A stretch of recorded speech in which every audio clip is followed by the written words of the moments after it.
press as the first question. In a confluence of issues, Benghazi talking points, IRS reviews of political groups, Justice Department review of journalists, phone records, and in every instance, either the president or you have placed the burden of responsibility someplace else. On the Benghazi talking points, it's been political motivations on the Hill, on the IRS, it's been the bureaucrats at the IRS, and on the Justice Department issue yesterday, in your statement, you said those matters are handled independently by the Justice Department.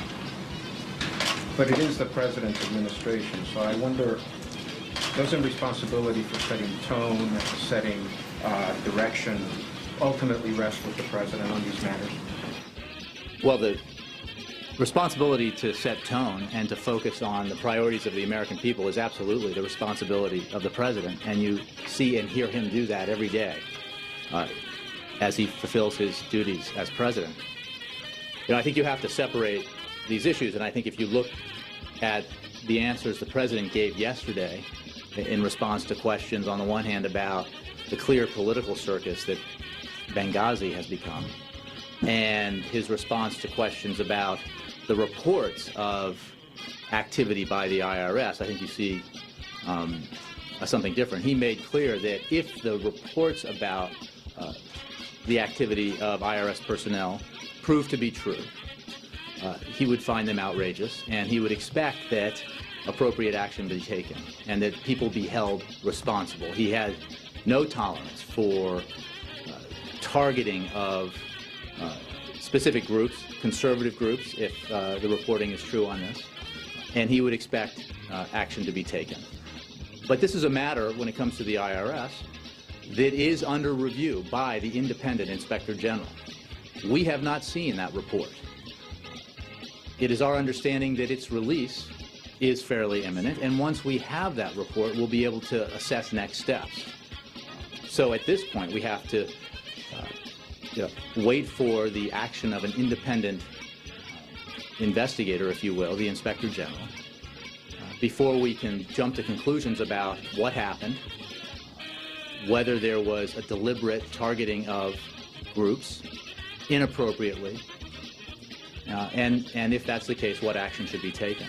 But you can be sure, and I would point you to the President's response yesterday, what his feelings are about this kind of action if it in fact took place. On the issue of what is a Department of Justice investigation, as I understand it, the President is a strong defender of the First Amendment and a firm believer in the need for the press to be unfettered in its ability to conduct investigative reporting and facilitate a free flow of information. He also, of course, recognizes the need for the Justice Department to investigate alleged criminal activity without undue influence. And as I said yesterday in my statement, other than press reports, we have no knowledge of any attempt by the Justice Department to seek phone records of the Associated Press. We are not involved at the White House in any decisions made in connection with ongoing criminal investigations, as those matters are handled appropriately by the Justice Department, independently. And I understand there are a lot of questions about the reports about DOJ's actions, and from my background, I understand them well. But in this situation where the department appears to be conducting a criminal investigation, it would be wholly inappropriate for me to have answers to those questions. I don't have them, and I have to refer you to the Department of Justice. If I can then go back to the IRS issue, the President did use the word if these activities have taken place.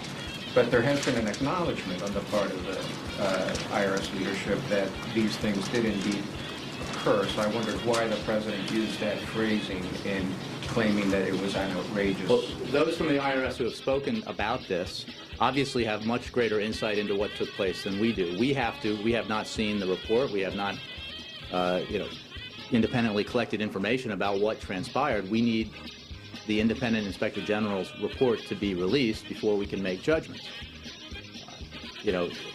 One person's view of what actions were taken or what that individual did is not enough for us to say something concretely happened that was inappropriate. I think if you look at some of what's been said, that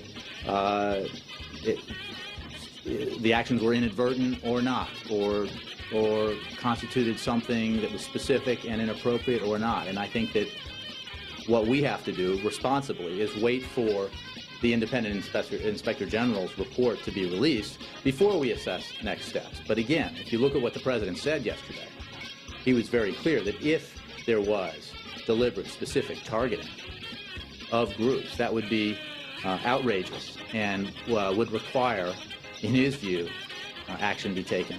In that action, would there be something that the White House could do? Well, I think that we have to wait and see what next steps are, because obviously there is, a significant amount of independence of the IRS, as well as the NEIG, and we have to wait for what the IG assesses before we can decide what next steps might appropriately be taken.